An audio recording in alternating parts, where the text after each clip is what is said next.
Test 1, 2.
concerned with public budget hearing, and I'll ask Ms. Gardner to read the instructions to any speakers that we might have at this time. Ms. Gardner. It is the intent of the school board to ensure that the affairs of the board be conducted in an open and orderly manner, that all persons desiring to address the board are afforded an opportunity to do so. Any persons addressing the board shall confine their comments to matters germane to the business of the school board, refrain from words or statements which, from their usual construction and common acceptance, are construed as insults and tend to incite violence or breach of the peace. Refrain from obscenity, vulgarity, or other breach of respect. Comply with the time limit for public comments as set by the board, which can be up to 5 minutes, unless the board, through the exercise of its discretion, decides to allow less than 5 minutes for public comment. Refrain from cumulative or repetitive remarks.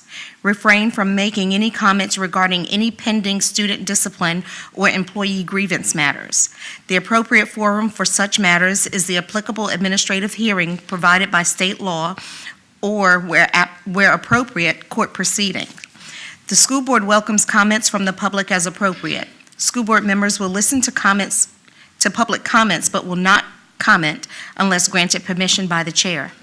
The chairman or other presiding officer shall preserve decorum and shall decide all questions of public order subject to appeal to the board.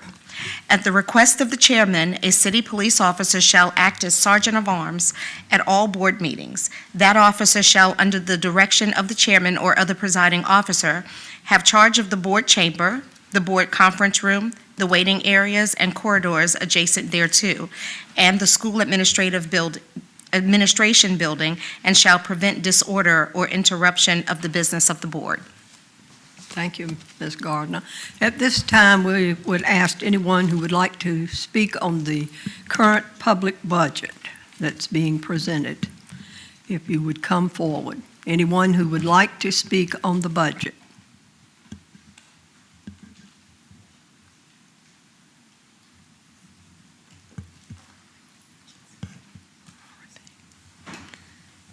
Anyone who would like to comment on the budget?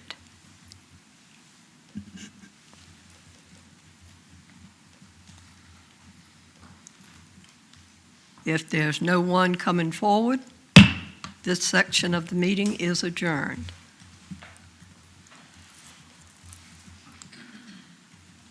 Now we will open the regular public meeting, and I need a certification, Mr. Waller, of the closed meeting. Resolution of certification of the closed meeting, March 12, 2020, pursuant to Section 2.2-3712 of the Code of Virginia 1950 as amended.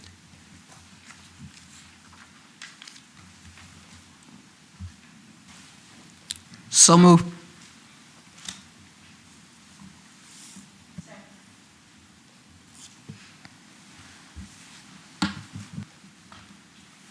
Board members, please vote.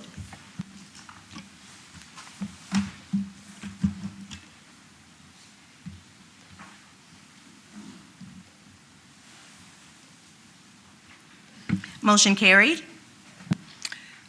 Next, we have action on closed meeting items. First, Dr. Gordon, I believe, has an announcement that he would like to make. You want me to do that first? Okay. Continuing on, we do the pupil personnel report. Dr. Buck. Madam Chair, I move that we accept the pupil personnel reports as presented.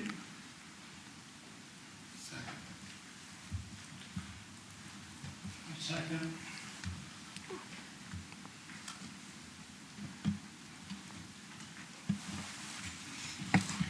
Board members, please vote.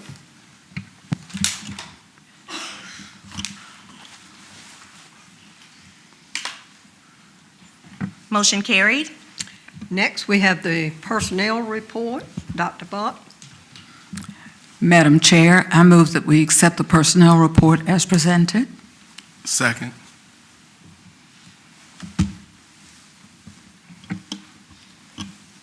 Board members, please vote.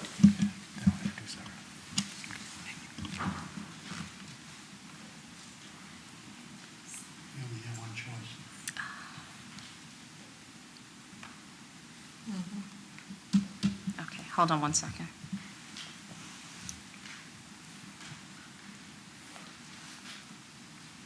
Are you able to vote now? Do you all have an option? No. No option?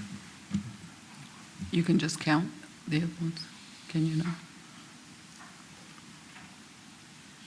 I don't know why it won't do that. You don't have an option. Is Mr. Littlefield? It's locked up on. Yeah.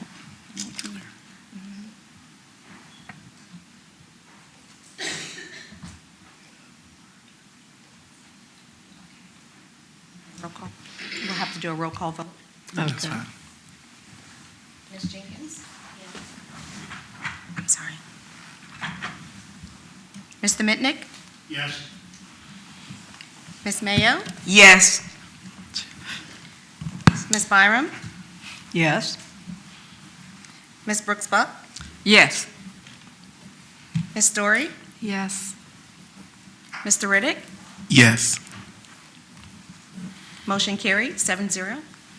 Thank you. Next, Dr. Gordon, I believe, has an announcement he would like to make. Yes, ma'am. As a part of the personnel report, we are excited to announce the appointment of Mr. Miller Silver as Supervisor of Special Education. Ms. Silver, would you please come forward as I talk about your accolades?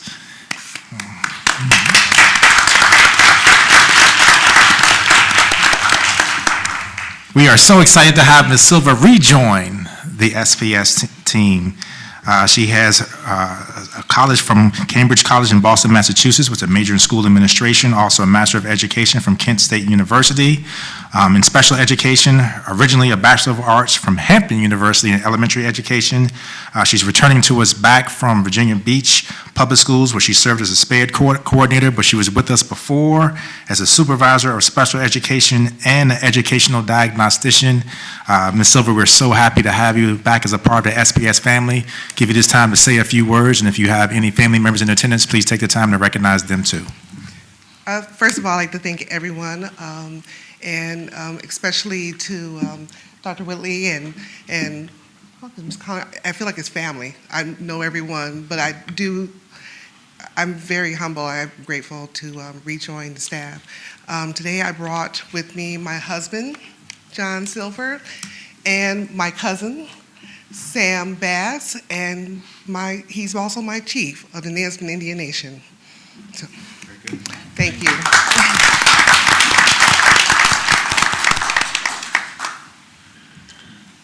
Next, we have the approval of our agenda. This is an action item.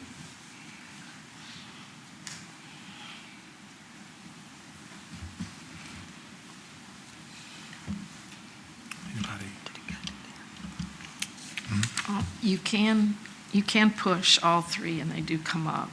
It's just not, they're not showing all at once. They're not showing all at once. But they are working. Okay. If you want to abstain or vote no, they're working, I think.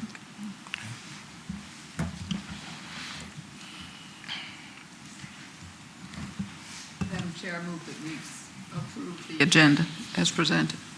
Second.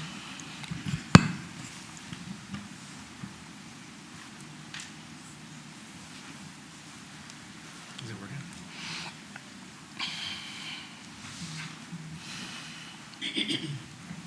Board members, please vote.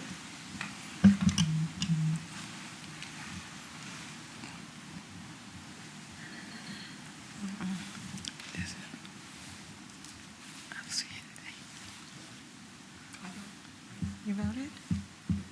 My screen isn't clear.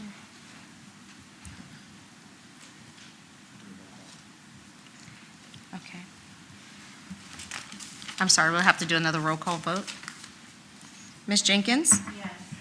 Mr. Mitnick? Yes. Ms. Mayo? Yes. Ms. Byram? Yes. Ms. Brooks Buck? Yes. Ms. Story? Yes. Mr. Riddick? Yes. Motion carried. Next, we have public speakers on agenda topics. Are there any public speakers on agenda topics? There are no speakers on No. agenda topics. Okay.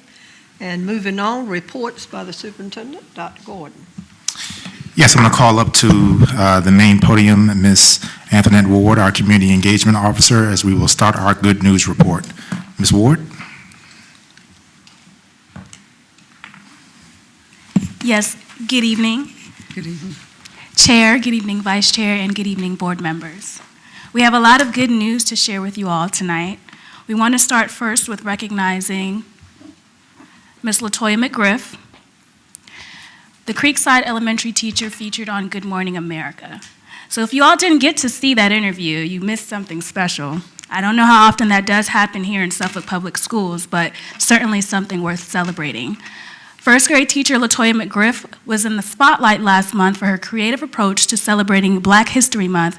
She dared to be different by dressing up as famous figures from African American history each day of the month as a way to make learning fun and interactive for her students. Ms. LaToya wanted to bring each figure's story alive for the kids and spark curiosity. And that she did. Ms. McGriff and her students were featured on Wavy News 10, ABC News, and of course, Good Morning America. She even had a mention in People magazine. So certainly a lot of coverage there. We're so proud of Ms. LaToya and her dedication and commitment to student learning.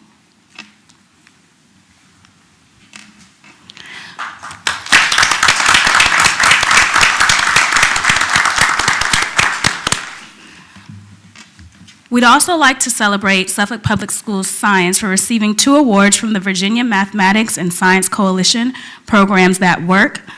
One award will be a joint award with Hampton Public Schools, Newport News Public Schools, and the Virginia Air and Space Center, which is for the STEM 360 program, and the other will be for the Wolf Trap Early STEM and Arts program.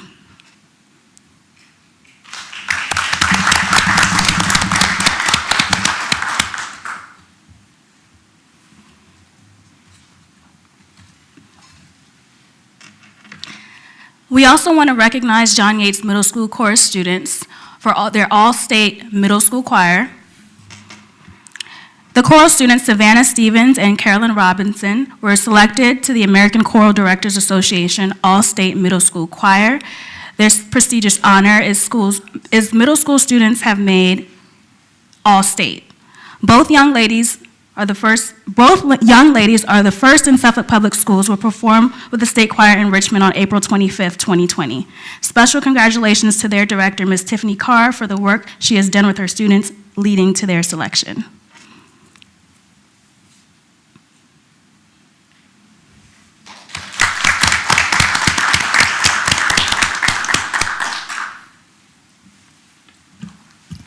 Thank you, Ms. Ward.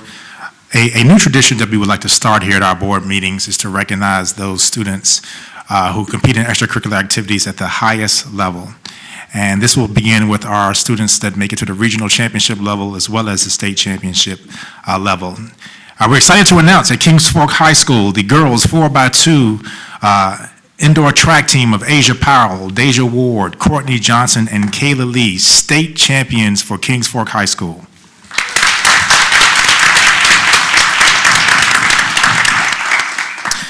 Also, to not be outdone, at Nansemond River High School, the boys 4x200 track relay team, Charles Wall Davis, DeAndre Hardy, Marlon Sellers, and Savion Wingate. And I see we have one of them here tonight. Come on up.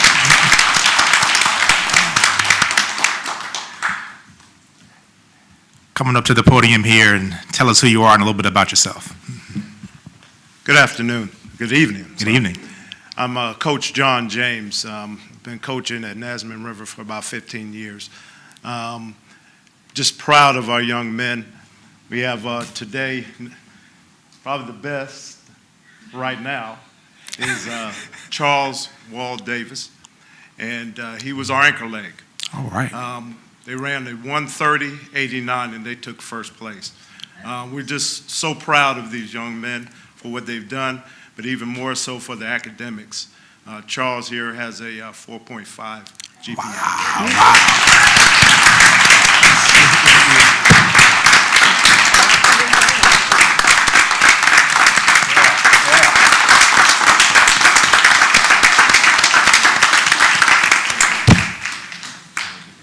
Good evening. Good evening.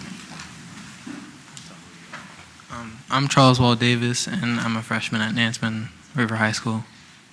Outstanding, outstanding. Outstanding. Nice to meet you, Charles. And we know you're fast, even though you walked up to that podium pretty slow. 4.5 GPA, you are the true definition of a student athlete, and that's what it's all about. Congratulations, Coach. Thank you. Thank you. Also at Nansemond River High School, we had state champions in wrestling, Owen Rawls, Evan Rawls, and Matthew Henson.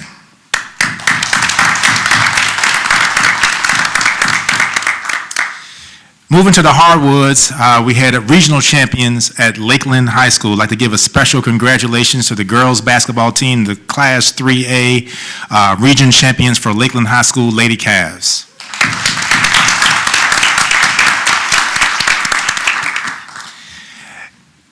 Tomorrow, we felt that we were going to be able to celebrate state championships for Class 3A for Lakeland High School and 4A for Kings Fork High School, who also served as regional champions. But as I'm sure our entire school community was made aware, the Virginia High School League canceled the state championship games tomorrow at the Siegel Center due to spreading of the potential of the coronavirus.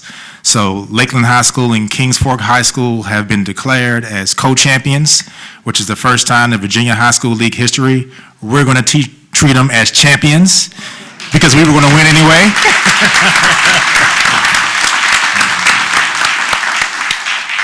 It is our goal to have both of those teams here at our April board meeting on April 9th to recognize them, the coaching staff, and the administration for having an outstanding winter season. As we continue to move on with our national and state competition participants, as we already mentioned, there was also boys and girls indoor track that had participants at the state level. Lakeland High School's field hockey team also qualified for the state tournament. Lakeland High School's swim teams qualified for the state tournament. Wrestling team also qualified for the state tournament. We just heard from Coach, the boys and girls track team also qualified for the state tournament. Girls swim team and Nansemond River also for the state tournament. And, you know, one of the great things about Suffolk Public Schools is we're really beginning to get a lot of national recognition. And I would really like to give a big congratulations to the Nansemond River High School cheerleaders who also competed at the national level. And I want to take the time just to read their names because that doesn't always happen, ladies and gentlemen. Hermione Andrews, Jordan Barber, Rihanna Ben-Dixon, Lauren Biondo, Megan Broglin, Jackie Kopuk, Nia Hayes, Nevaeh Herndon, Logan Lawrence, Kiaza Mayfield, Alyssa Mitchell, Isabel Novellino, Sierra Parker, Courtney Turan, Deja Reese, Michaela Oliver, Jasmine Washington, and Brianna Williams. Outstanding job by those young ladies representing Suffolk Public Schools.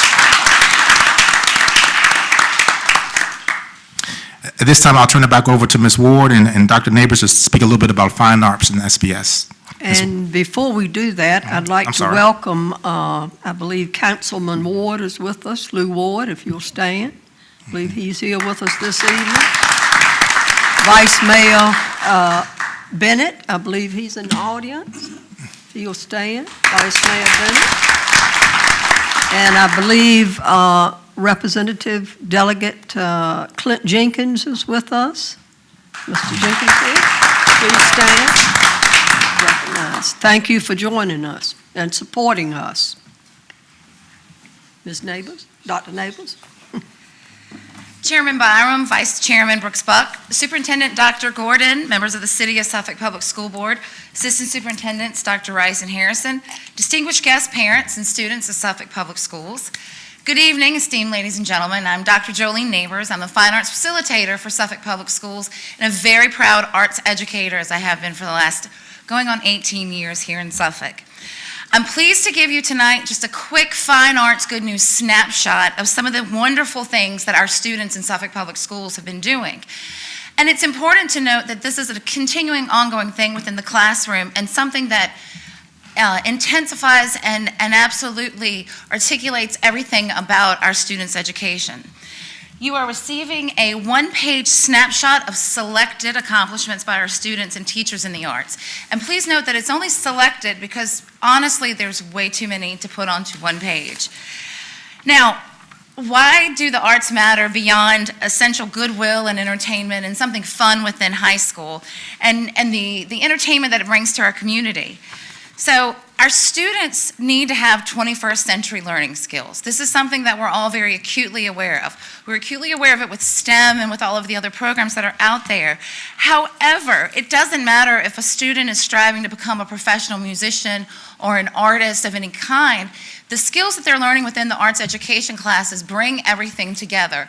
So if some of you are aware of the STEAM initiative within our schools nationwide, in that the arts are actually the element that brings all of the pieces together. Creativity is the one piece within the 21st century learning skills that we as arts educators, and really within the whole school system, we have to bring forward to our students. Students learn learning and innovation skills, creativity and innovation, critical thinking and problem solving, communication and collaborations, information and media skills, information literacy, media literacy, incredibly important these days, technology skills. Technology is a big piece of the arts. Life and career skills, flexibility and adaptability, initiative and self-direction, social and cross-cultural skills, productivity and accountability, and leadership and responsibility. One of the main things to understand is that arts are communication and arts are technology. These things cannot be denied within the actual study of the arts themselves. Particularly as we move into a more global educational system, it's important to understand how the arts brings all of this together. Arts are fundamental, and again, arts are creativity. Creativity is one of those essential 21st century learning skills that all of our students must have in order to be successful within the workplace. The arts encourage many of the life skills desired for the 21st century, and these are the skills that parents want their kids to have. These are the skills that our employers are looking for. Human beings, regardless of their field, have to have that creativity piece. Whether building a car, teaching a classroom of kindergartners, designing a new building, writing public policy, delivering curriculum. The arts contain all the skills these young men and women need to be truly successful in the world, and especially within our Suffolk community. A few highlights that I would like to point out to you about what we have done this past year. All district orchestra, we had 7 middle school students make all district. All district band, 2 middle school students and 14 high school students. All district choir, 17 middle school students and 46 high school students.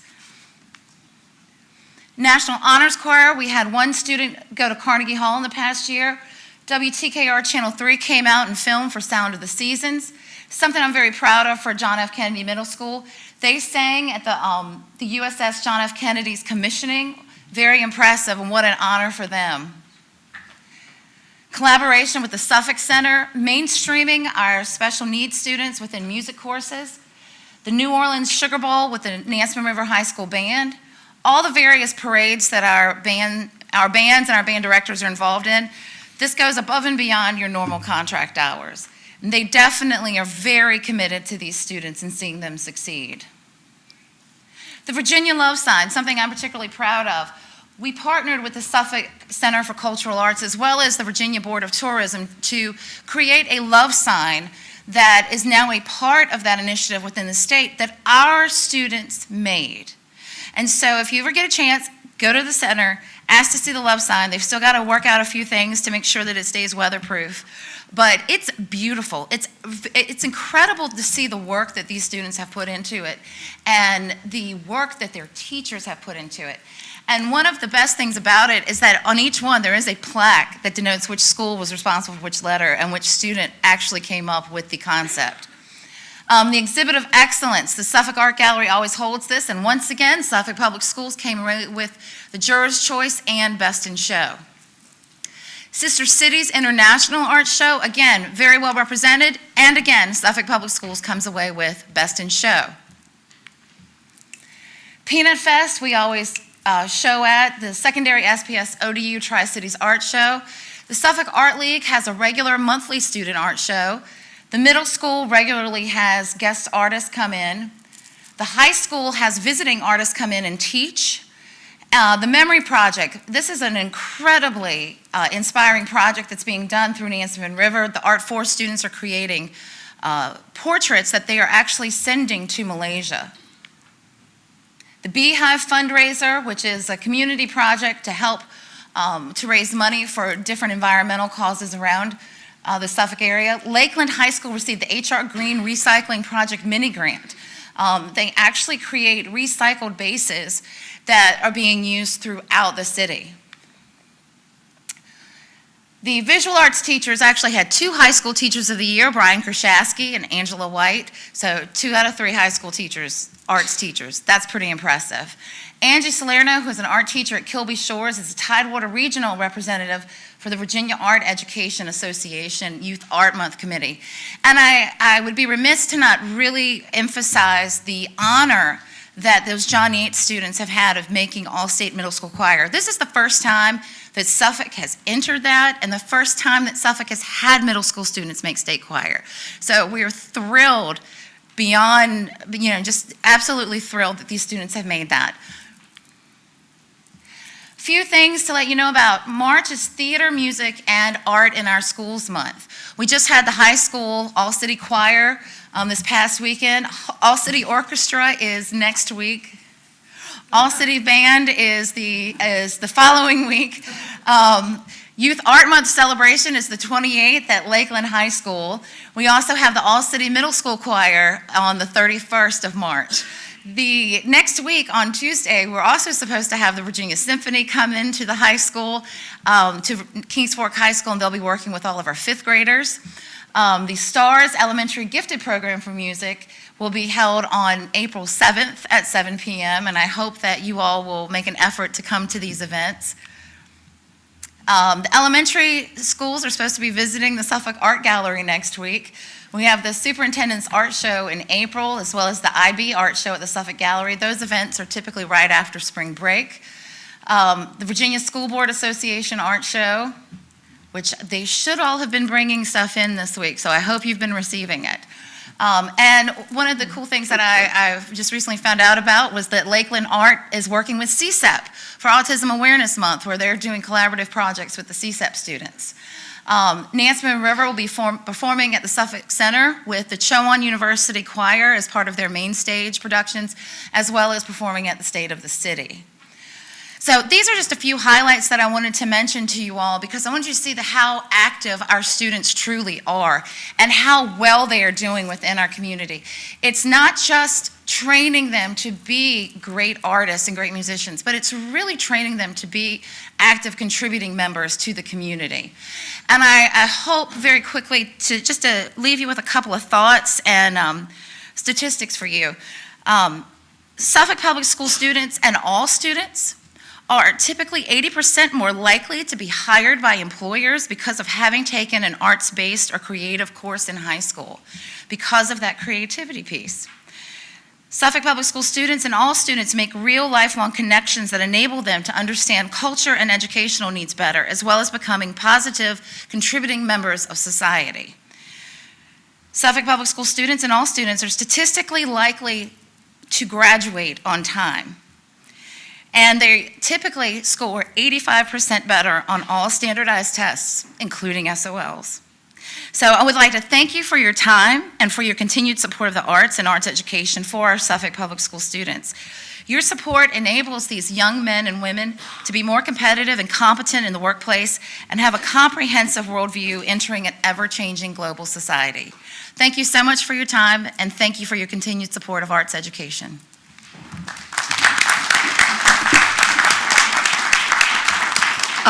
Ms. Neighbors, Dr. Neighbors, thank you for all that you do for art, the art education in our city. I know I go back a long way with you. I think you mentioned 18 years ago. I remember when you first came to Nansemond River High School, and she's always been such a compliment to our school system. I thank you for all you do. Keep us aware of all these events. Yes, ma'am. Keep the city aware of all these events. Our students are doing some great things, and we need to publicize them. Thank you very much. Thank you. Thank you all.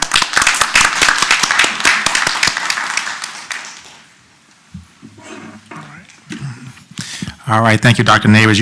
Outstanding job that you've done, and all of our fine and performing arts teachers throughout SPS. And I've given Dr. Neighbors some new homework for some things to do that we'll hopefully announce soon.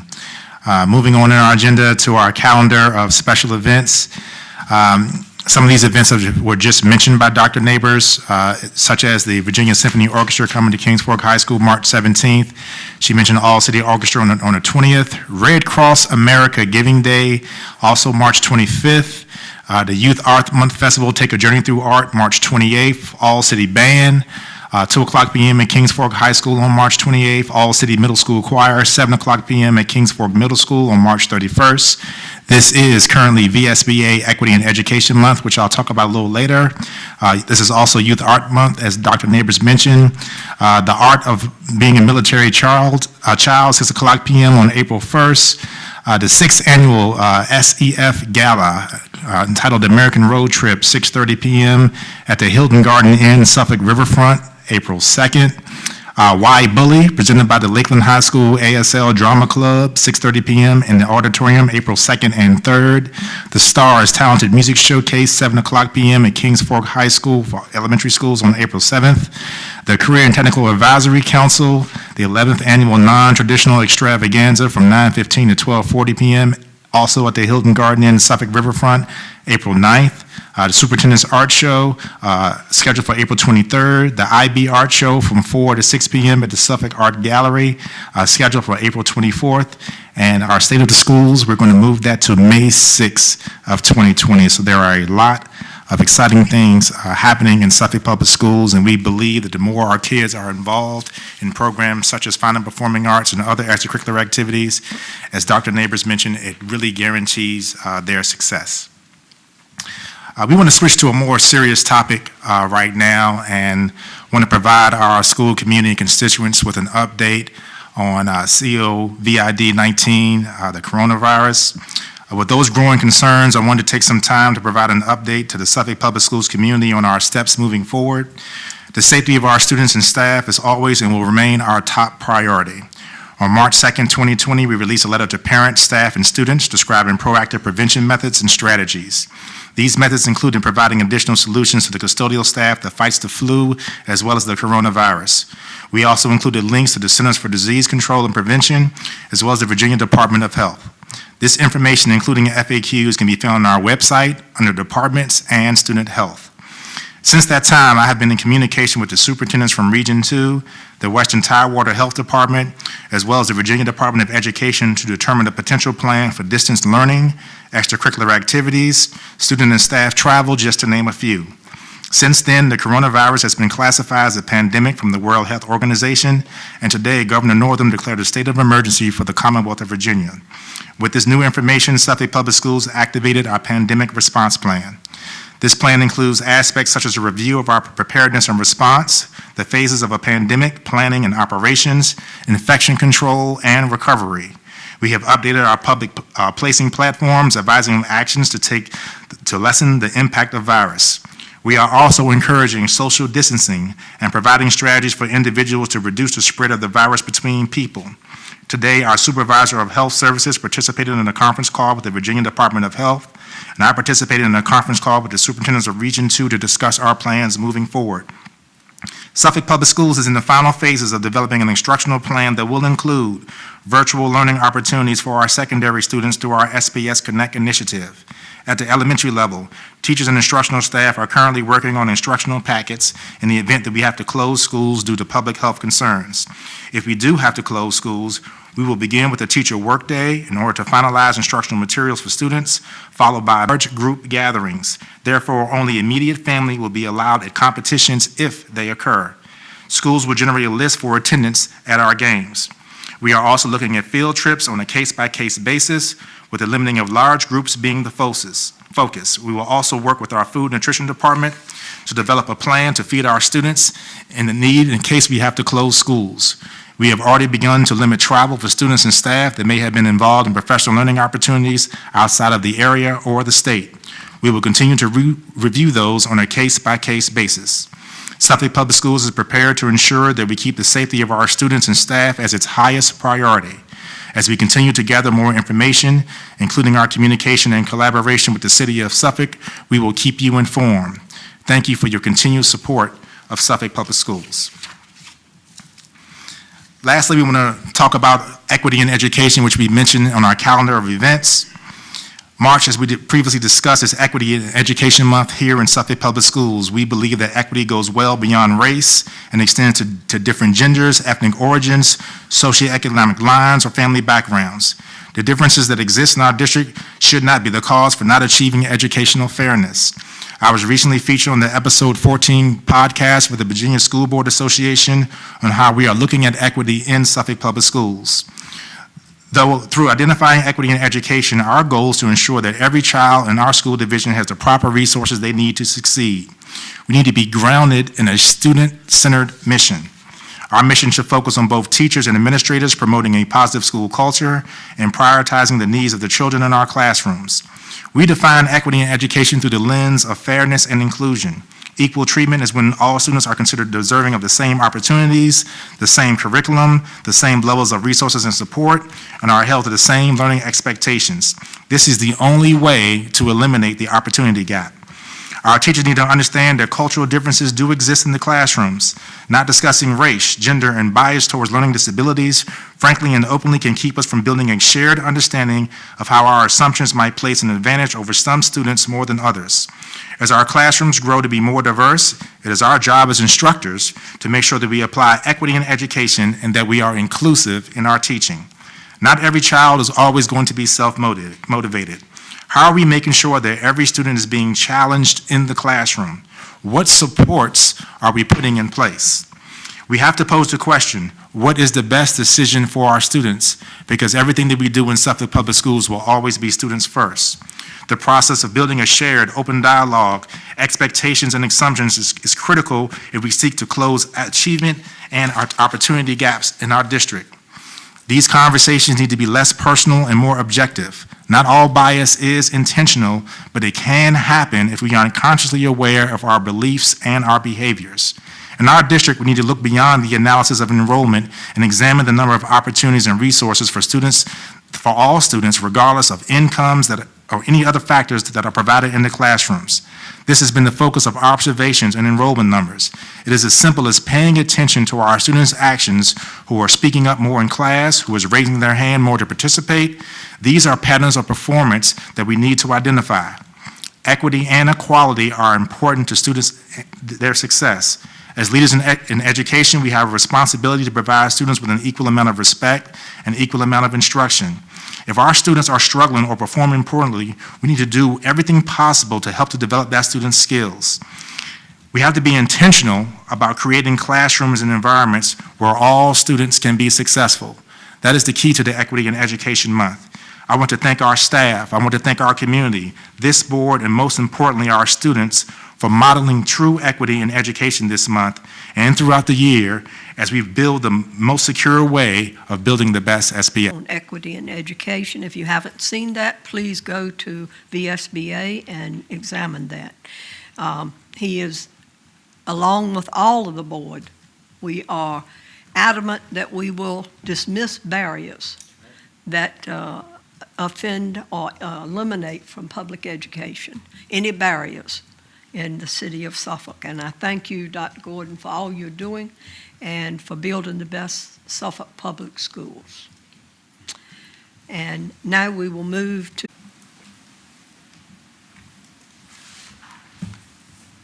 Motion carried. And next, under unfinished business, we have several ordinances for second reading. We have ordinance 19/20-62, ordinance 19/20-63, ordinance 19-20-64, and ordinance 19/20-65. These are action items. Ms. Story? I just have a question. You're on the policy committee. Did the policy, between the first and second reading, did the policy committee meet and go through these? Ms. Byram? Yes. So when was the meeting that you met and went through these? We discussed these with Attorney Waller. Yes. So you met as a policy committee? No, we didn't. That's what I was going to say. We did Well- not have a public meeting to discuss these. No one asked that we have a public meeting to discuss these. There were no questions from any of you after the first reading about these policies, so there was not a request to have them. We have our policy committee meetings, as you and I, when we were on the policy committee, discussed that we would have quarterly policy meetings, and there was no scheduled quarterly policy meeting in between last month and this month. So, Ms. Byram, did you meet with Mr. Waller to go through these? I did not personally meet with him. We discussed it by way of telephone. Thank you. Dr. Buck? Okay. Thank you. Since there were no questions from any of the board members regarding the policy, as I indicated before, as I understood it, if there were questions about the policy, then the policy committee, it would go to the policy committee. These particular policies were not in question. We did not receive any questions from any board members about either of these policies, since they are related to portable communication technology devices defined, and directory information defined, and minimal intrusions on communications, and the last one is recognition of board members. There were no questions after the first reading that we knew of. Now, if you would like to table these until we have our quarterly policy meeting, if there are questions by board members. I don't know. If I might say something about the process that the policy review committee has now asked that we utilize, and that process is that the policies go out to the policy review committee. Upon receiving those policies, if they have any questions or concerns regarding what they receive in the mail, we then schedule an actual meeting. But if there are no questions or there are no concerns, they just come directly here. If in the meeting process, if any of the board members have a question or concern about a policy, then there may be a need for a policy review committee meeting. So that's been the format in which we have now been operating, in addition to having quarterly meetings. So there may be quarterly meetings, even if there are no questions from anyone. But in terms of monthly meetings, there will only be a meeting if, in fact, one of the members of the Policy Review Committee raises a question or concern about a policy they receive in the mail. Thank you, Mr. Waller. Any other? Ms. Story? Thank you. So those policies, these were on last time as a first reading. So if I had a question that I wanted or to iron out with the policy committee, I would have had to say it then, but how would have I known that?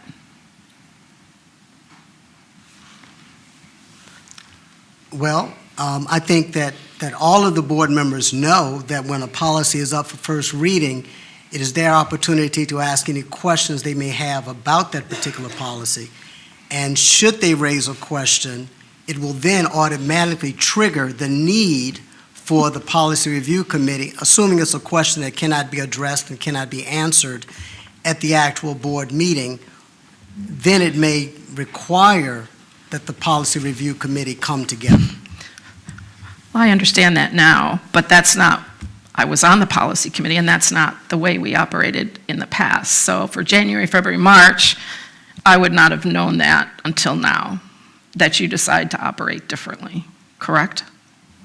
Well, correct, but keep in mind that there is a new Policy Review Committee, and so they get the opportunity to determine the process that they would like to use, and this is the process that they have come up with that they would like to use. That's fine, but we need to know. And so that's what I'm saying. Thank you. Thank you. Okay, these are action items. Is there a motion?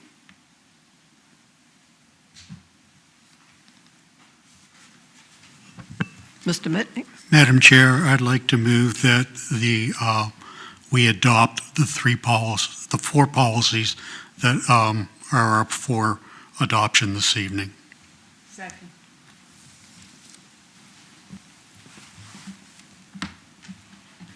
Board members, please vote.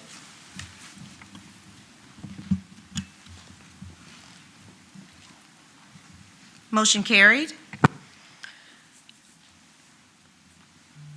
Under new business, Dr. Gordon, CIP Safety Project.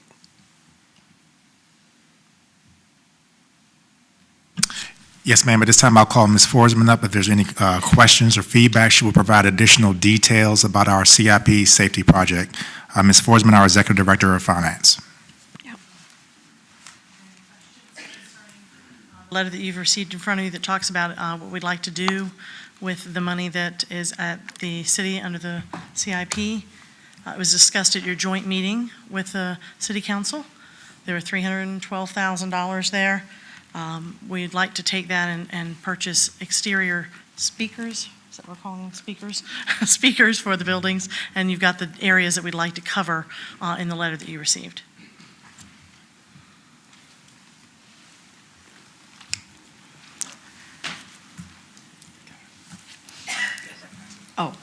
Ms. Story? Yeah, I have a question. I know that we got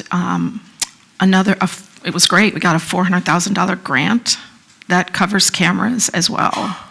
True, I think. So it'll be this 300 and the $400,000 grant, so we have $700,000 going towards cameras outside, inside. Where are these cameras going? Have to get Mr. Littlefield up. Okay. At the elementary schools, we would be adding 5 exterior cameras. Currently, we do not have exterior cameras. We have cameras on the doors, and 5 additional interior cameras at each of the elementary schools. A lot of our schools currently do not have any exterior speakers that face the play fields, playgrounds, parking lots, bus ramps, and things like that. So we're looking to cover those areas in the event of an emergency, that those areas are able to be announced and cleared if necessary. So is this all at the elementary level? No, ma'am. Actually, currently, it wasn't mentioned, we have a grant from the state security grant. We're doing the middle school, John F. Kennedy, Elephants Fork, and Kilby Shores intercom systems, which do those speakers as part of that grant. But elementary, middle, and high all have a lack of exterior speakers, including Turlington as well. Great. Okay, so we'll put it together and cover all of those bases. Absolutely. Madam Chair? Yes. Yes, with our mobile units that we had out there, we realized that if a class is transitioning to any of our mobile units at any point in time, if any emergency occurs, there wasn't an effective way of communication. So it is true, we are putting a lot of money into safety and security, some from grants, some from leftover. As I mentioned earlier, the safety and security of our students and staff is our top priority. So the 2 levels of the COPS grant, as well as this leftover funds, as you can also see, we would have some money that's also dedicated towards the student parking and drop-off, the intercom system. Mr. Littlefield shared with us today the new speakers and clocks that are going up throughout our schools. We're trying to modernize some of our schools that actually had clocks and intercom systems from the 1960s. So we felt it was time for us to do some upgrades, and a great way to do that is with the safety and security money that we now have available. Thank you. Ms. Story? I think it's a great idea. I want to thank you for that. I think that putting that much towards outside speakers, especially at elementary schools, I know they get out on the playground. How would we ever call them in, contact them if something happened? I applaud that. I think it's a great idea, and I hope that this is enough to cover it. I agree that a lot of the clocks and a lot of the systems are quite old. So I'm really glad to see that we're combining these funds and putting it all towards that kind of safety. I think that's a really, really smart move, and especially for our little ones. They need to be able to, hear from at the, playground, wherever they are. So I think that's an excellent idea. Thank you, Dr. Gordon. Thank you. Any other questions? Next, anything else, Dr. Gordon? Next, we have Resolution 19/20-26, resolution approving the terms and conditions of an education affiliation agreement between Suffolk Public Schools and Western Governors University. That's an action item. Was the safety project also an action item? Is listed on the agenda as an action item? Correct. Is that an action item? Oh, well, we'll catch that in just a moment then. Okay, thank you, Mr. Waller. On the resolution, Mr. Mitnick? Yes, Madam Chair. Could somebody please give us the details of this? In reading through it, I found it very hard to see what we were talking about. Mr. Waller, do you have some information on that? This is an agreement that allows students these are nursing students, to actually come into the building and work as their practicum so they can get some practical nursing experience. Maybe someone else that's actually affiliated with this can probably provide more insight, but that's basically what the agreement is all about. Could I ask Mr. where Skinner? Western Governors University Yeah. is?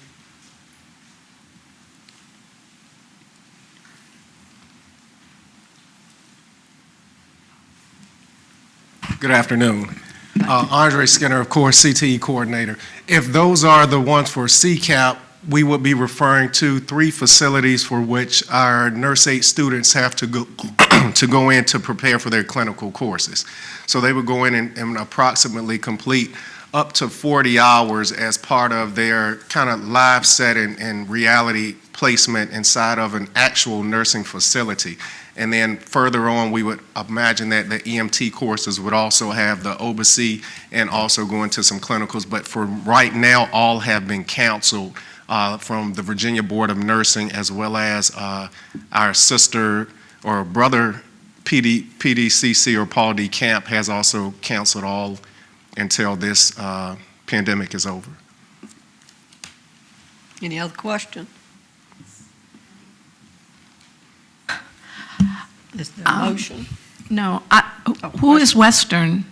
Who's Western Governors University, though? Who's that?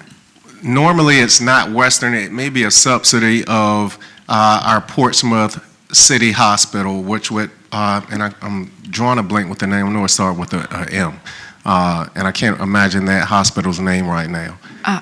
Maryview normally. So that may not be the CCAP one, but if it is, it would possibly be Maryview. And from time to time, if a facility does not allow us into it for several reasons, then we would have a backup or a substitute facility for which our students would go in. But normally it would be Nansemond Point, Lake Prince, Autumn Care. Autumn Care is no longer one of the subsidies that we go inside of, so we attacked Concordia sometimes, and also Maryview. I guess I don't mean to be difficult, but I still don't understand the responsibilities of the university here. They're going to advise our students, retain ultimate responsibility for education. And if this is CCAP, Dr. Harrison, I think, is looking to. I'm sorry, I apologize. Good evening, Madam Chair, Vice Chair, school board members. So we will probably have to get back to you on this. I was looking at the MOU, and it looks like it's submitted by Sarah Williford, and she's not here at the moment, and so it's not one that we would actually have additional details. Initially, when you mentioned it, I thought that it was our CTE one that you were referring to, so my apologies on that. Okay. It's actually submitted by a different department, and so that's not one that I actually have a lot of details on for you at the moment. That'd be great. Yeah, but we'd be happy to follow up, so we'll provide that via email. So we could just postpone that? Okay, thanks. Thank you. Okay, so we will just wait for further information, correct? For a point of clarification, would the board accept us providing the additional questions that Ms. Story has posed regarding Western University, or is this something that you all would like to table to the April meeting? Just want to make sure Yeah. that we're clear on the request. I'd prefer to table it, just so we could get those answers. Mr. Mitnick had questions, just who is this and what are they doing? What are they responsible for our students? Is there an urgency? If there's not an urgency, Yeah. I would say table it. Are these students that are coming into our schools? Yeah, I don't, From- right. I think until we get information, if we could table it, that would be great. Dr. Buck, do you have something? I was just going to say that Western Governors is an online university, and if they do have an online nursing program. I'm not sure of our affiliation with them, so I have no problem with tabling it, but more than likely, if they have an online program, their students would have to receive something other than virtual hours. This would probably be a hands-on clinical time that they'd have to provide. They'd have to have some hands-on time. They can take the courses virtually, but they'd have to have some hands-on time. I'm not sure of what this contract is about, but I am familiar with Western Governors and their programs. My understanding is that they would be providing nursing care in the school buildings, that these students from this university will be coming into Suffolk Public Schools, providing nursing care to students as part of their practicum. And that's what this agreement does. It allows them to come into your schools to provide nursing services as part of their education. And normally, if I may finish, normally what happens with those types of programs, because I know I had some graduate students who actually did their clinicals here with you guys,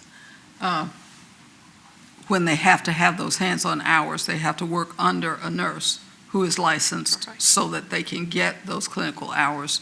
And this is probably what you're describing sounds like that's what they need, because they have to have those hands-on hours, and they'd be supervised by our nurses in the school. I'm thinking that's what this is, but if it's something that we can table, I have no objection to that, Mr. if Riddick. that's possible. Mr. Riddick? Madam Chair, I move that we table this item on the agenda so we can investigate and obtain further information, and that it be moved to our April meeting. Thank you. I second it. Board members, please vote.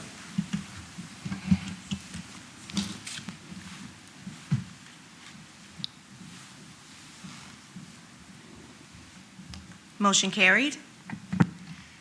And we'll return to the CIP safety project. I believe we need some action on that. Is there a motion? Yes. Madam Chair, I move that we approve the CIP safety project. Second.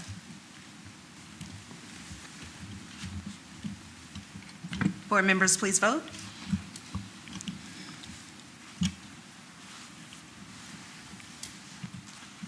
Motion carried. Next, public speakers on non-agenda topics, and I'll ask Ms. Gardner to read the instruction to our speakers. It is the intent of the school board to ensure that the affairs of the board be conducted in an open and orderly manner, that all persons desiring to address the board are afforded an opportunity to do so. Any persons addressing the board shall, 1, confine their comments to matters germane to the business of the school board. 2, refrain from words or statements which, from their usual construction and common acceptance, are construed as insults and tend to incite violence or breach of the peace. 3, refrain from obscenity, vulgarity, or other breach of respect. 4, comply with the time limit for public comments as set by the board, which can be up to 5 minutes unless the board, through the exercise of its discretion, decides to allow less than 5 minutes for public comment. 5, refrain from cumulative or repetitive remarks. 6, refrain from making any comment regarding any pending student discipline or employee grievance matters. The appropriate forum for such matters is the applicable administrative hearing provided by state law or, where appropriate, court proceeding. The school board welcomes comments from the public as appropriate. Board members will listen to public comments but will not comment unless granted permission by the chair. The chairman or other presiding officer shall preserve decorum and shall decide all questions of public order, subject to appeal to the board. At the request of the chairman, a city police officer shall act as sergeant at arms at all board meetings. The officer shall, under the direction of the chairman or other presiding officer, have charge of the board chambers, the board conference room, the waiting areas and corridors adjacent thereto, and the school administrative buildings, and shall prevent disorder or interruption of the business of the board. And I believe we have two non-agenda speakers. Mr. Castro.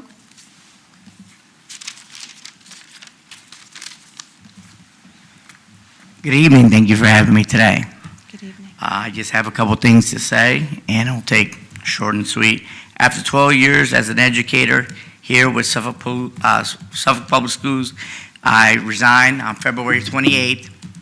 After deciding to resign on February 28th, it was a 5-year commitment that I had in order to keep the teachers at my school, at Kings Fork Middle School, to have the support that they needed in order to have a successful classroom environment as far as the safety environment that they should have, and also the lack of support from the administrators.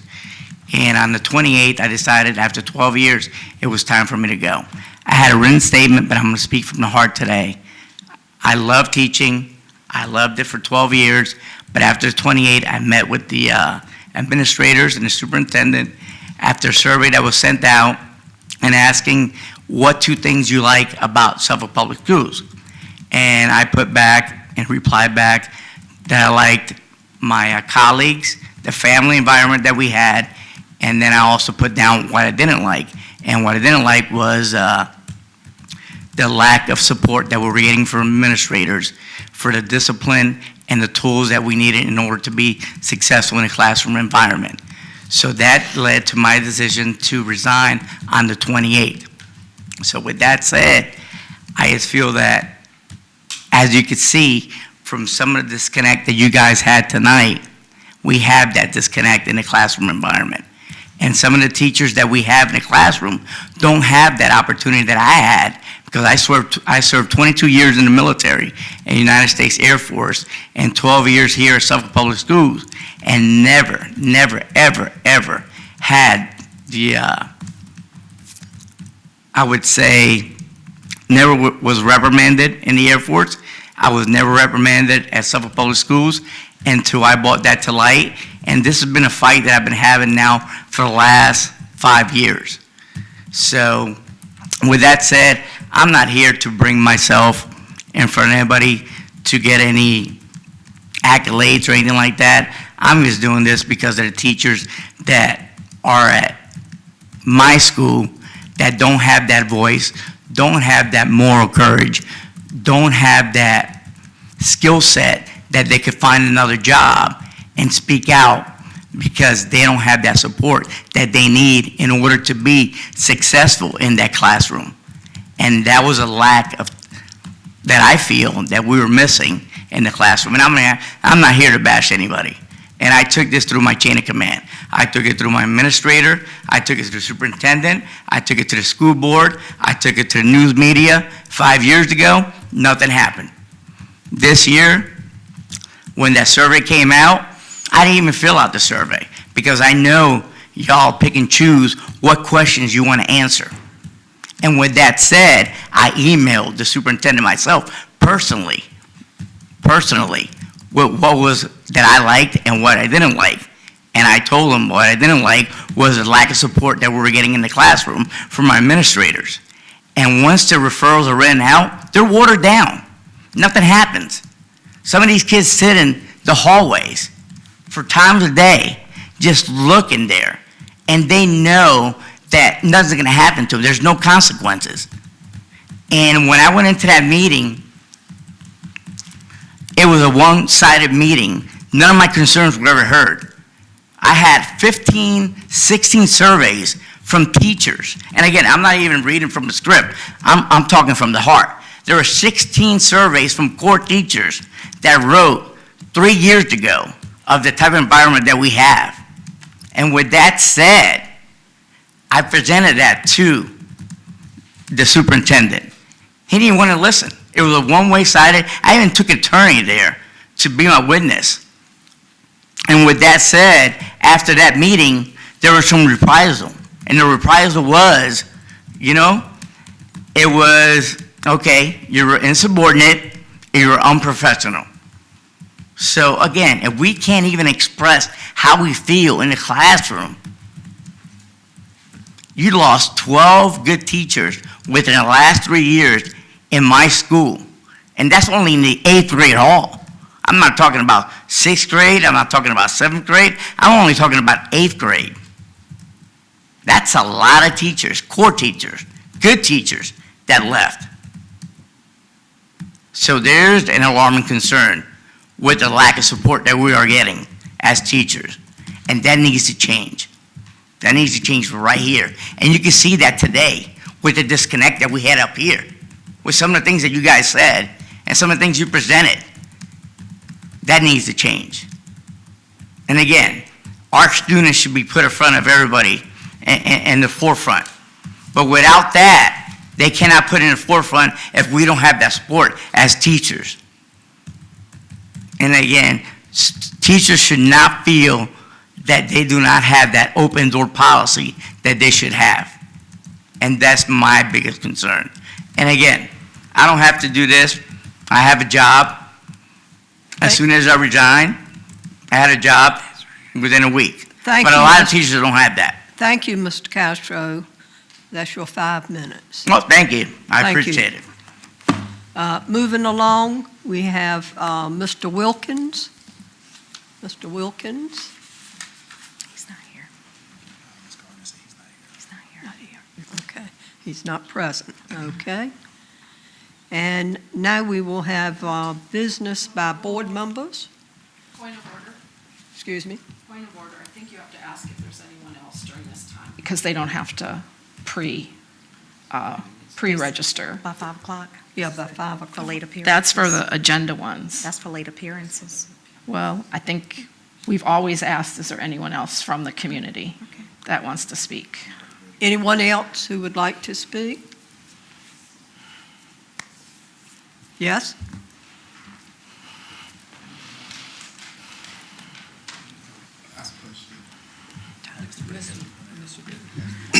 Mr. Riddick?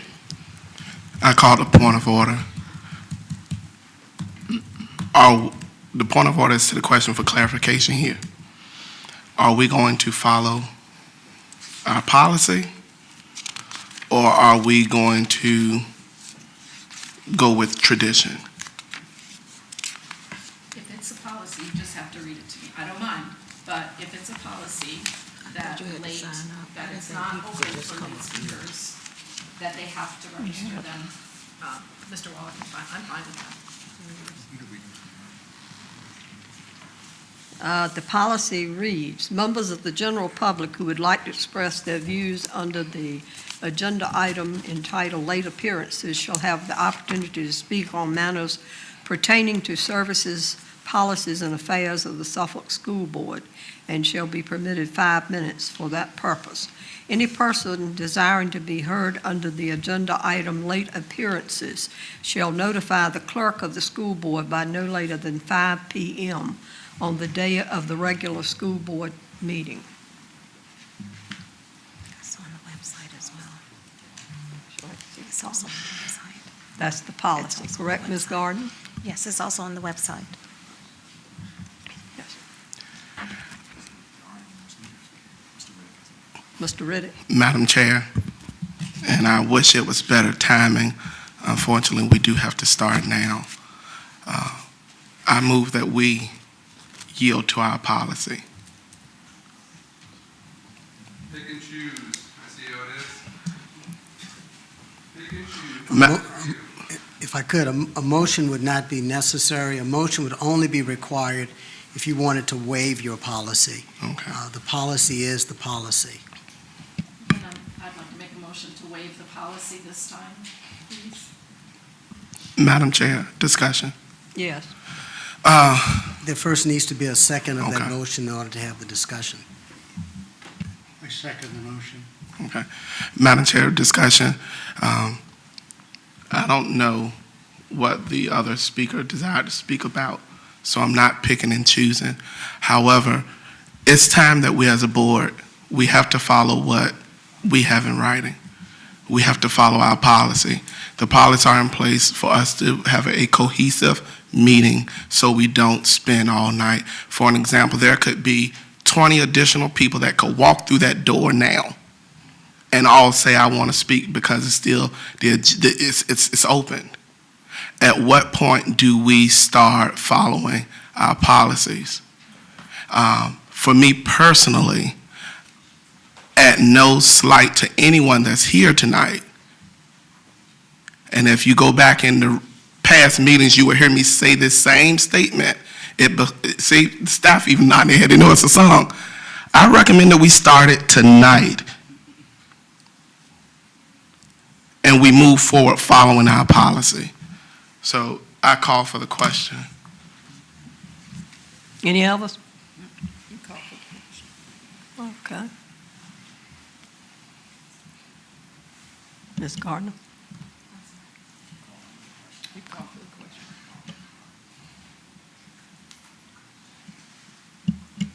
There's a motion and a second.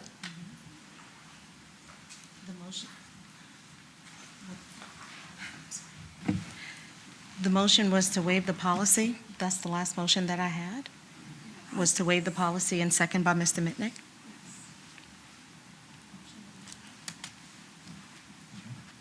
Board members, please vote.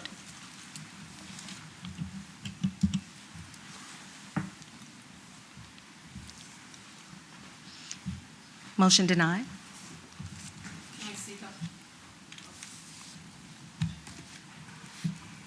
Thank you. And now we'll have business by board members. Ms. Jenkins? Thank you, Madam Chair.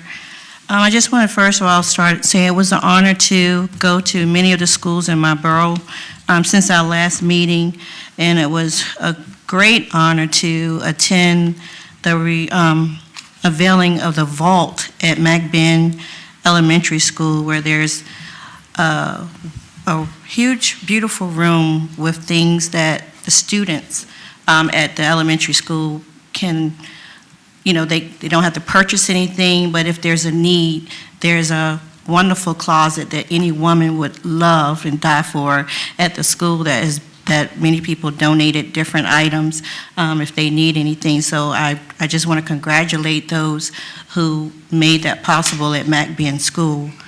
Also, I just want to say it was exciting over the last week to get a lot of calls, emails, and I've seen it on Facebook where students are holding up their certificate that they received, original signature from our delegate Clinton Jenkins, who signed thousands of certificates for our honor students, and they were given to him. So I appreciate that.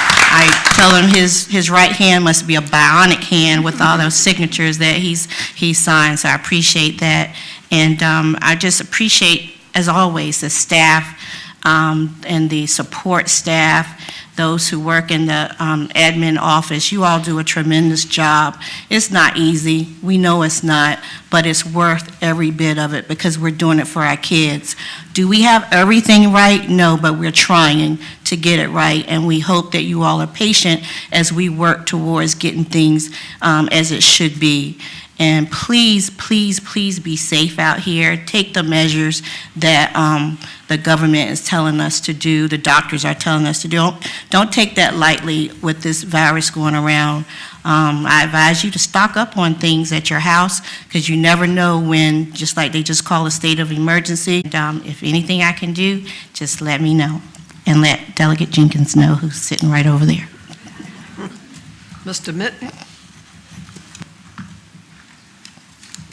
Yes, thank you, Madam Chair. I had an opportunity to go to the dedication of the vault as well. And I'd like to thank all the members of our community who assisted in getting the vault up and running. It's a service for students who may come to school and their clothes may be soiled. The vault has a room full of clothing for them and health and beauty aids as well. And I'd like to congratulate the school counselor, Ms. Tysinger, and the dean of students, Ms. Sawadney, for their efforts for a year to put this together. And it was great to be able to be there for the grand opening. One other thing I'd like to say is Prince George's County Public Schools recently recognized that they had only used 2 of their inclement weather days, and they had quite a few days that they thought they were not going to be able to use. I'd like to make a motion that Suffolk Public Schools follow suit. Suffolk Public Schools has only used 1 of its 8 inclement weather days, and I would like to make a motion that we look at Friday, April the 10th, the Friday before spring break, Friday, May 22nd, the Friday before Memorial Day weekend, and possibly Friday, June the 5th, as an additional day with no school for students, faculty, or staff.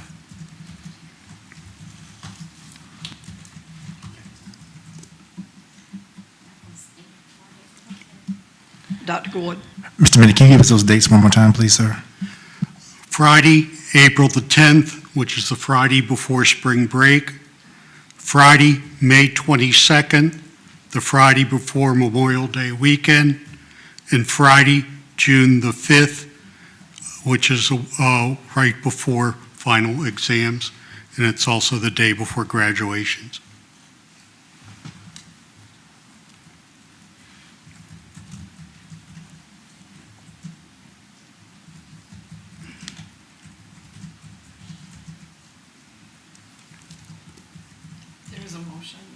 Any other questions? Well, she said she wants, do you want to do a second? Yeah, I'll second his motion. Now I have a question. Are we're getting prepared for the pandemic, right? I'd like that, because one of these is my wedding anniversary. However, I'm concerned, it is May 22nd, but I'm concerned about the fact that if we might have to get out of school, that we might be, I mean, if we don't have to close, this would be fine. But if we do, I think we might be premature at this particular point. It's just a point to consider. Because I don't know what's going to happen. That would certainly override this. If we have to use those days for closing for the coronavirus, they wouldn't be available for these days. Right, that's what I'm thinking, so we might be kind of premature, but I think it's a great idea. I don't have a problem with it. I'm just wondering if. I could word it differently if you would like me to adjust to. I'm just thinking maybe we probably need to wait on this one until we see what's going to happen in the next few weeks, as people are closing schools and we just finished talking about our emergency plans. Point of order. That would be my only concern. Mr. Riddick. Point of order. We're straying away from our agenda. We can only vote on items that are consistent with the agenda that we have already approved. That's correct. And Mr. Riddick is correct on that. One of the things you've added to your agenda is a motion to approve the agenda items. So once you approve the agenda, you're sort of locked into those items that are on the actual agenda. The only thing that can be done with regard to the suggestion being made by Mr. Mitnick is to carry it over to your next month's meeting. And then it can be made part of the actual agenda. Our next meeting is April the 9th, and one of the days I'm requesting is April 10th. If it can't be entertained as a motion, I would like to ask the superintendent if he could review this request and see if it's feasible. Madam Chair? Okay. Yes, I don't have any problem reviewing that request, Mr. Mitnick.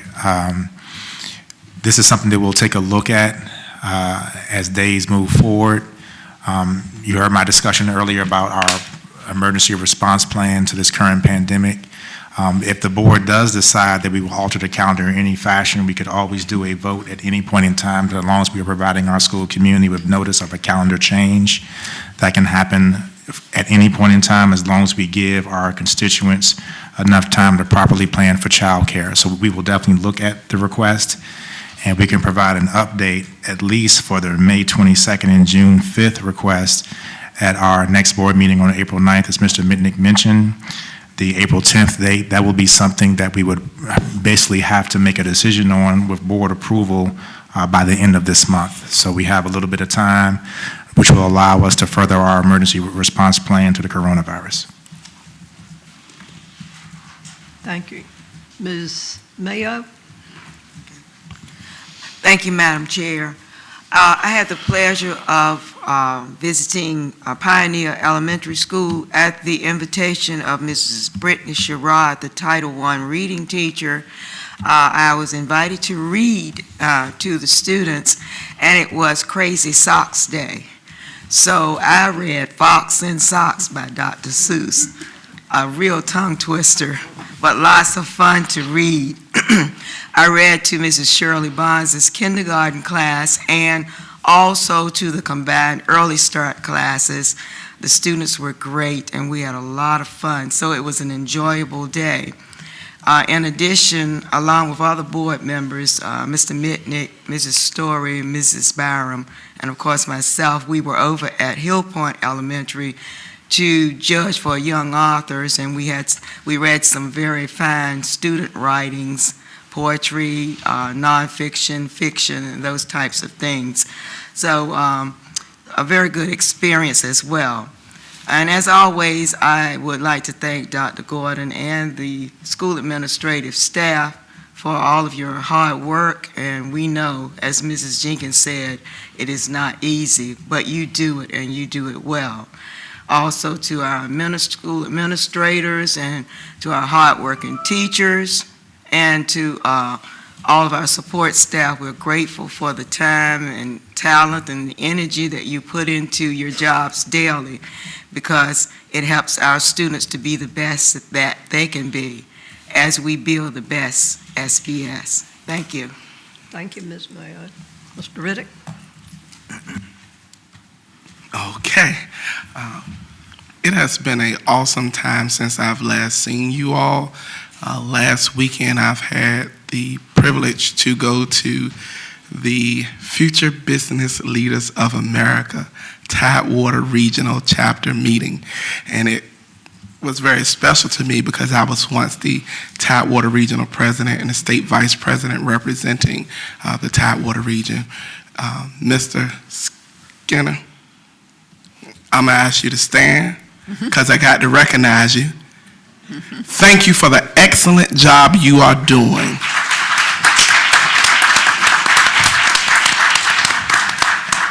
And the thanks don't go to Mr.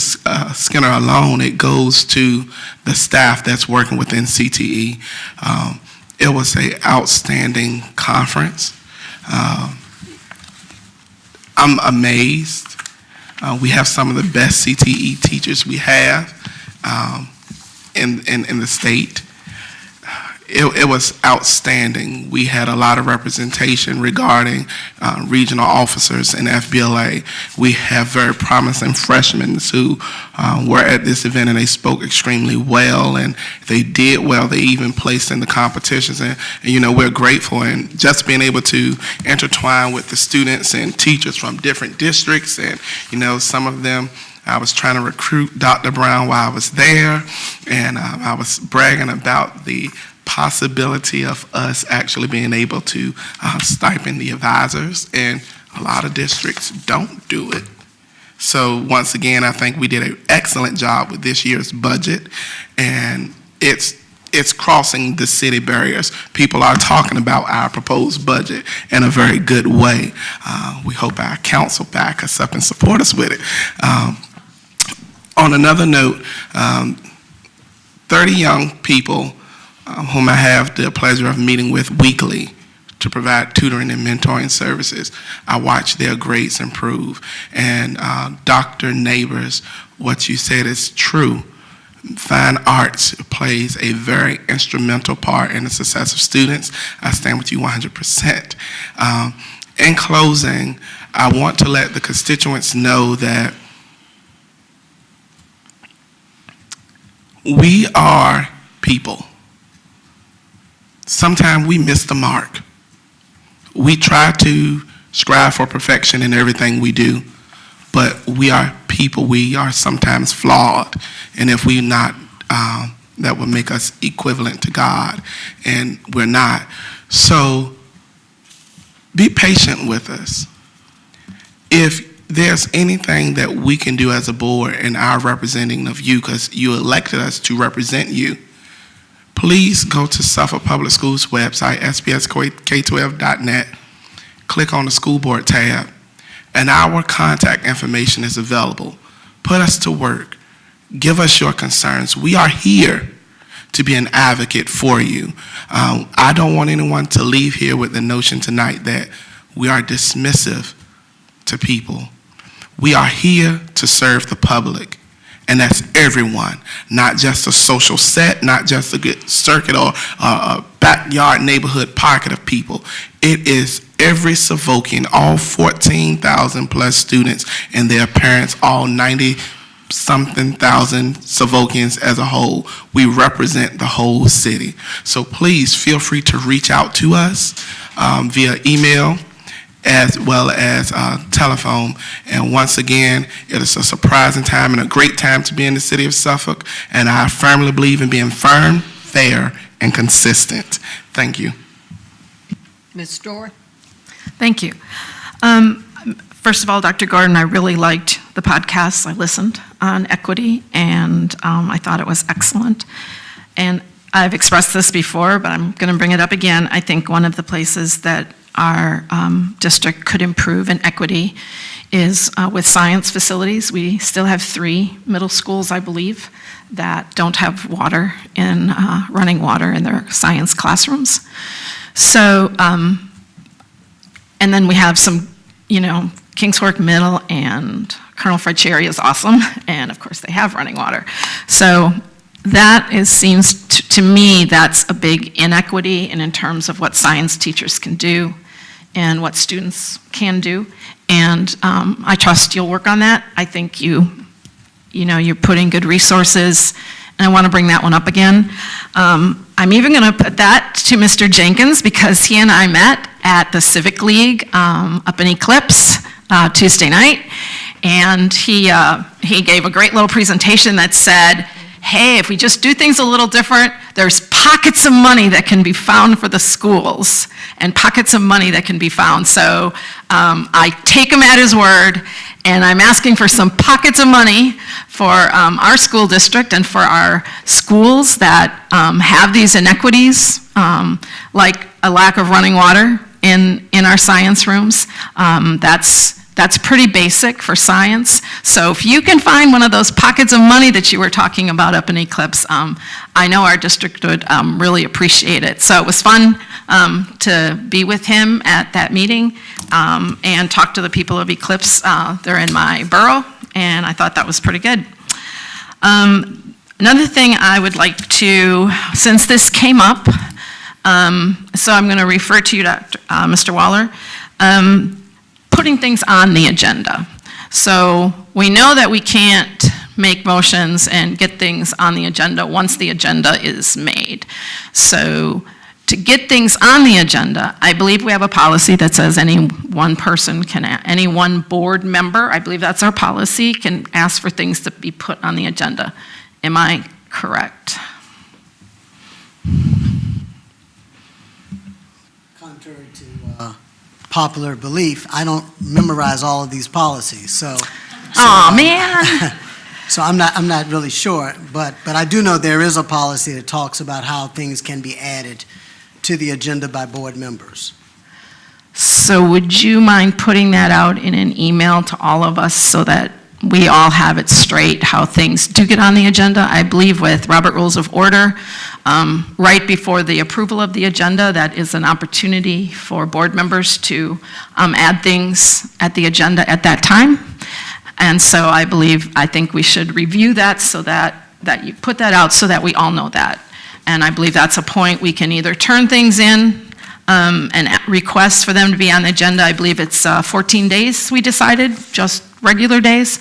But also, with Robert Rules of Order, you can add things at the board meeting prior to approving the agenda. So would you do that? And that is correct. You can add things to the agenda at the board meeting under Robert's rule prior to the adoption of the agenda. However, you also have to keep in mind your own internal rule. And your internal rule says that it has to be done 14 days prior. And so your internal rule, your internal operating procedure will actually override what you could normally do under Robert's rule. So as long as we do it 14 days ahead, we got it. That's correct. Any one person can ask. I'm not sure if it's one or not, but I whatever believe it it's- says, whatever it says. Okay, so you'll check into that for us. I'm going to ask, and I think I'm 14 days ahead, I'm going to ask again for some report on benchmark scores and testing results that are midway. I believe student achievement is one of our primary goals, and I'm asking that we get some report on how we're doing so far. So, Madam Chair, I'm making that request now. So I think I got 14 days there. I'd like that on there. Another thing I asked last time, Madam Chair, if you would check into the quarterly meeting for a date with City Council. Do you have any report back on that? The mayor and I usually discuss when we will have a meeting. And we had a discussion about 5 or 6 days ago. And at that time, she did not give me a date or mention a date that we would meet, that she would like for us to meet as a group. So we were going to get back on that. Okay, great. Thanks for that report. Thank you. I appreciated attending the Finance Committee meeting that had a meeting to accept the audit. I thought that was very good. You've been on that committee, I think, last year and this year. What are has the Finance Committee met other than for that audit? Has the Finance Committee ever met other than for the audit? No, we haven't met. Okay. How about the Education Committee? Have you met as a standing committee? Have you met the Education Committee?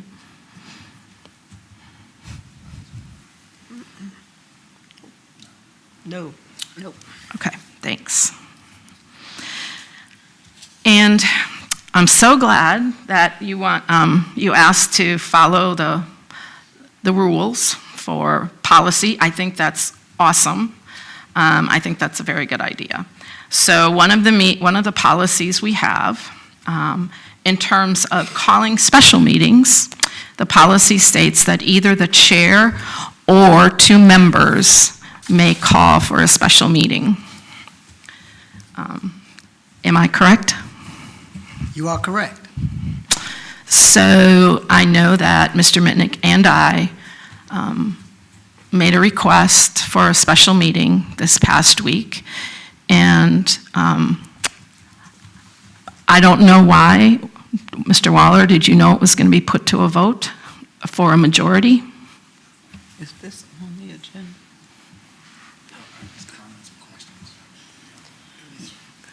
Mr. Riddick?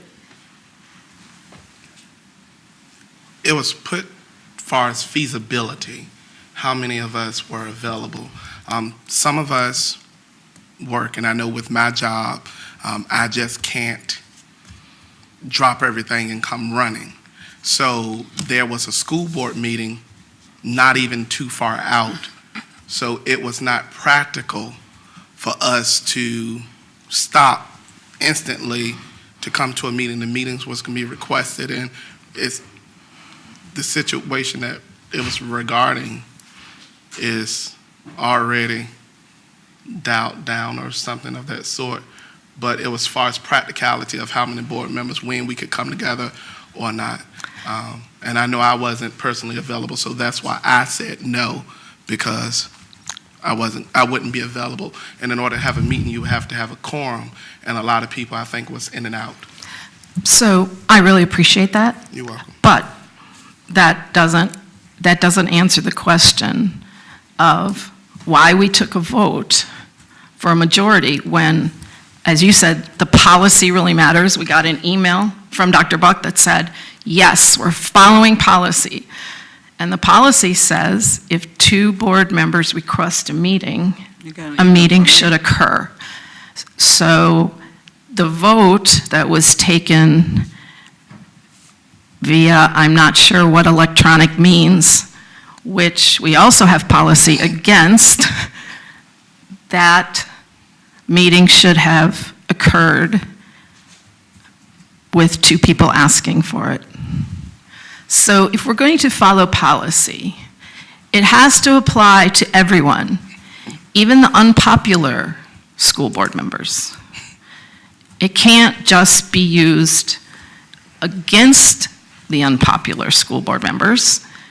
It has to be applied equally because we still represent our boroughs. If we're going to follow policy, I think that's great because policy is neutral. Policy is written so that we have good order and protocol. But it can't be selectively applied. And that request is still out there because I don't believe voting for a majority through, I believe it was texting. I wasn't included in that. I think that should be honored because you wanted policy done, you want policy followed, I want policy followed, so that request remains. I agree, let's follow policy. And we did not follow policy, Madam Chair. You asked for a majority of vote, and we did not follow policy. The other thing I want to say is I want to piggyback on the vault. I think that I went there, and I really want to commend those people at MacBen. I would love to see, other schools do the vault, and it would be great if we could have, I think this is a great way to have a lot of civic people jump in. A lot of like Ruritans and clubs, they would really like to support something like the vault and provide for kids' needs during the day. I was there, and there was two little young men who just really needed help, and I saw how that vault worked, and it really touched my heart. So if we could have more of that, I would really appreciate it. I think that was just a tremendous idea, and I will end on that positive note. Dr. Buck?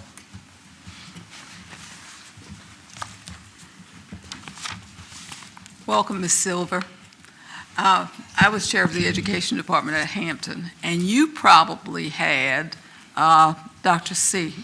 Christian, when you were there. I think that was her time in elementary education. Was she there with you at Hampton University? Yes, indeed. She was my mentor, actually, when I was there. Welcome. I started out like that because I wanted to tell you about a wonderful thing happening in special education at one of our schools. At Northern Shores Elementary, we have a young person, and his parent gave me permission, I have permission to talk about him, who has cerebral palsy. And because he's in 3rd grade and they learn to play the recorder, the gifted teacher, the music teacher, and the special education teacher got together to help him become a part of the class when they were playing the recorder. And because he cannot use his fingers, he can use the palms of his hands. They built with a computer and a recorder for him to play. And so we're hoping that next month you'll get to see it on the screen and see him playing so that he can be a part of the class. But I think it's a wonderful collaboration, and that's the kind of good news that I like to report. But it's a wonderful thing that's going on in our school system. I also got a chance to see a young lady who's a marvelous young lady who is actually one of ours in a special way. She has sickle cell anemia, and I attended the Sickle Cell Foundation of Suffolk. They had a banquet, and I attended this banquet and got to meet the Miss America Outstanding Teen of the Piedmont region, and her name is Ayanna L. Johnson, and she is a student at Colonel Fred Cherry Middle School. And Ayanna performed for us. She dances, she plays other instruments, she speaks exceptionally well. And she's doing a wonderful job at school, but she does have sickle cell, and she raises money for Children's Hospital of the King's Daughters. So I'm going to support her. I hope other people will. But Ayanna is one student that I really would like to highlight as a special student there at Fred Cherry, and also acknowledge the Sickle Cell Foundation for the work that they are doing. Dr. Gordon gave comments there, and of course he was wonderful when he presented. And also the substitute for Delegate Jenkins was there. Mrs. Jenkins was there, who gave words for him as he was working up in Richmond for us. So I was just excited about those two activities. And I always try to give a shout out for my babies who read with me at Northern Shores Elementary, Mrs. Carter's second grade class. So thank you, and I just encourage you to keep on doing the wonderful job you do in Suffolk Public Schools. We have some great things going on here. And as we move toward graduation and we see all the wonderful things here, we hear all the noise in the background and complaints and whatever, but if we think about what we're focused on, and that's what our kids are doing, we saw it today with 150-some honor graduates who are going to graduate from our schools. They've gotten $5 million already. They were here from 6 to 7 o'clock. They've gotten $5 million in scholarships already. I don't doubt that they're going to have $11 million or over $11 million. They got $25 million in our 3 high schools last year. So I think the proof is in the pudding, and I think that they will show us what they can do. So I want to say congratulations to all our staff, and congratulations especially to our fine arts person. I like to sing. I sing with the group, and I like to sing, and I think our students have done so well in so many areas, and we just need to be proud and wear our stuff really well. So thank you for what you do, and just keep on doing it. Thank you, Dr. Buck. Well, we've heard a lot of good things this evening. I want to congratulate again Dr. Gordon on his podcast and barriers to education here that he will be eliminating along with this board. We've heard so many good news items. You know, there's so much good going on around us every day. And I think we need to dwell on the positives rather than the negatives. And we as a board need to take that into close consideration. I also want to thank Dr. Gordon for giving us an update on the coronavirus, and I know the pandemic and people are concerned. I've had calls and emails, and I guess other board members have, concerning this, but we are abreast of what's going on. As he said, we are in contact with health officials and with the state, and we are working on a plan as we speak. And stay tuned for other information. I likewise, with Mr. Mitnick and Ms. Story and Ms. Mayo, enjoyed the young authors' readings that we did at Hill Point the other day, and I think I want to congratulate the staff and the students I walked around a little bit, took a break every so often. I think I was there about 4 or 5 hours. I read everything I could possibly find. But anyway, I think Ms. Mayo and I closed the school down. They want us to leave, because we were keeping them there. But anyway, I walked around a little, and I saw a lot of good things going on. Ms. Pigeon and her staff are doing a great job, and I thoroughly enjoyed reading the wonderful poetry, and some of those young people, 3rd and 4th grade, some of the things they were writing were very inspiring and heartfelt. And I know we're having a lot of good things going on. So that's basically my comments. I think we need to now go into a second closed meeting. Mr. Waller, if you could give us certification. Needed to go into a closed meeting to discuss the following item and subject pursuant to Section 2.2-3711 of the Code of Virginia 1950 as amended. Resignation of specific instructional employee of Suffolk Public Schools, all of which is authorized by Section 2.2-3711, A1 of the Code of Virginia 1950 as amended.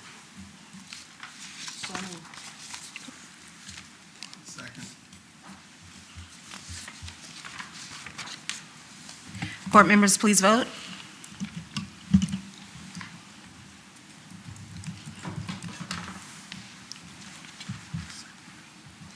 Motion carried. And now we will adjourn to a second closed meeting. Thank you very much.